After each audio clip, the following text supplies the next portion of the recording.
Hello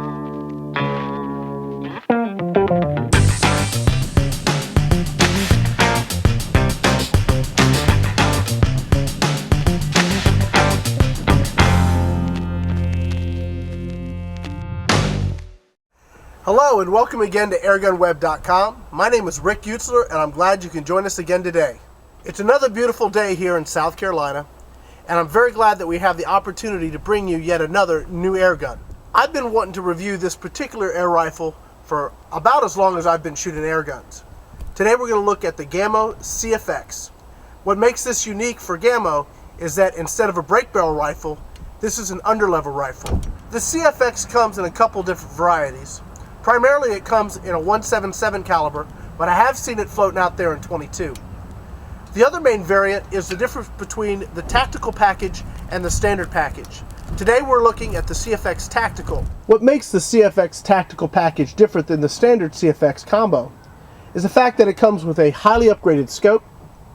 It comes with this knockdown target, along with an extra pack of PBA pellets, some shooting glasses, and an ammo pouch. Let's go ahead and get a good close-up look at this Gamo CFX rifle.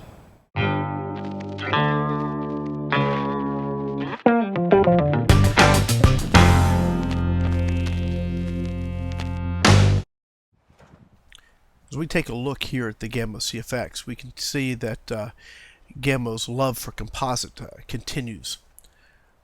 I will say that although this is a composite stock, at least it is a solid composite stock and it does not feel cheap or hollow.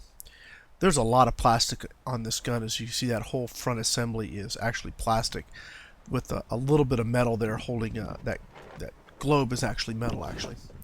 We get back here, you've got the standard Gamo sights. Gamo does pretty well with their sights, I have to say. They put a nice fiber optic in there on the front and the rear.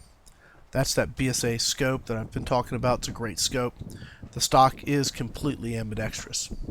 So we take a look down the other side. Yeah, a little glimpse there of that optic again. So we see here, there's the silver loading breech. When you cock the gun, you're able to rotate that open and slide the pellet in. It's not so bad. It takes a little getting used to, but it's certainly not something that happens in a hurry. You're going to have to learn that technique. As you see again, there's the other side of that stock. It's got a raised cheek piece on both sides, making it ambidextrous. That's nice for you southpaws out there. A little quick look at that new quote-unquote trigger. Gotta say I'm not thrilled with it. We'll talk about that a little bit later. This upgraded optic is really nice. We're going to take a close-up look in just a second here. Alright, so this is a 3:9 variable scope. It's got an adjustable objective up front. It's got those target turrets. This is a really nice scope. I wish I had the means to show you how clear the picture is. It's really, really nice. I love those adjustment knobs. It allows you to actually make adjustments for pellets and get back to zero easily. There's their quote upgraded trigger. It's all plastic, folks. No more metal. And I have not been able to find any adjustment. Although I did turn that screw, it didn't seem to do much. If anything, Gamo needs to make a better trigger.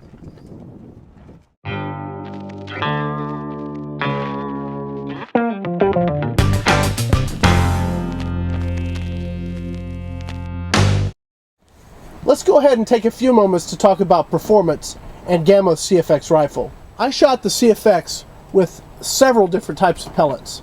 Everything from their PBA ammo to RWS hobbies to several different varieties of Beeman pellets as well as H&N pellets. What I found was that if the pellets were at least similarly weighted, they all hit pretty much the same spot on our target at 20 yards. One of the better pellets we found happened to be the Beeman Cro-Magnon pellet. Let me give you some velocities. We had a high of 858 feet per second, a low of 820 feet per second, an average of 842 feet per second, with a difference of 33 feet per second. When you start needing to reach beyond 30 yards, you need to look at a domed pellet. Now, both Beeman and H&N have some options for you that I found to work very, very well. They shot consistently, and they shot very accurately. The two pellets I really liked were, one, the Beeman Field Target Specials, and two, the H&N Field Target Trophies. Let's go over some numbers. These are the H&N Field Target Trophies. We had a high of 797, a low of 786, an average of 790, with a difference of only 11 feet per second. As for the Beeman field target specials, we had a high of 800 feet per second, a low of 780 feet per second. Now, that was one shot at 780, and I'm thinking I might have dented the skirt a little bit. So if we were to throw that out, it would definitely significantly change our difference. In any case, we had an average of 787 feet per second, and that difference of 20 feet per second. I'll tell you that in reality, that difference is going to be more like the 10 feet per second or less. They shot very, very consistently. The shot groups I got with these are sub-dime size, and I'm talking maybe 3/8 of an inch at 20 yards. These are outstandingly good pellets, and they hit very hard, and they're very, very accurate. Let's go ahead and set up for some target shooting. We're going to look at both the Beeman Cro-Magnums, and then we're going to go ahead and shoot with the more readily available Beeman field target specials, and then we'll wrap up this review.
As you can see from those shot groups, the CFX can certainly hit the target.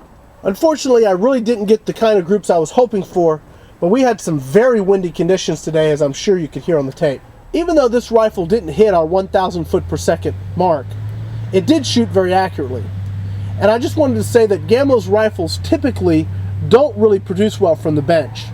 The trigger pull is very long and very hard. When it comes to shooting in the field, however, the trigger is less of an issue. This particular version has their new quote-unquote upgraded trigger.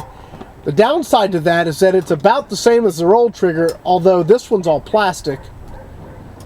The benefit to their older trigger was the fact that you could actually replace it with a GRTIII drop-in replacement trigger, which is far superior. These new trigger assemblies are not compatible with the GRTIII.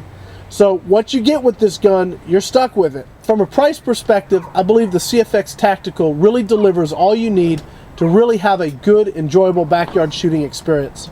It only costs about $75 more for the tactical version, and it's definitely worth the extra money as far as I'm concerned. These knockdown targets are really a lot of fun. Now, we didn't set this one up and play with it, but I'm sure if you guys have seen my other videos, you know I have a few of them and I use them quite often.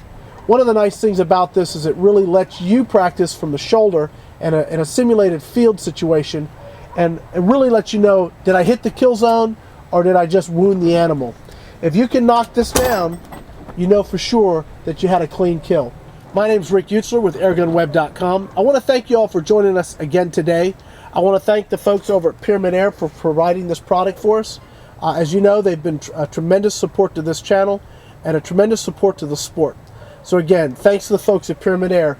When you need your next batch of supplies or you're looking for your next air gun, please visit www.pyramidair.com.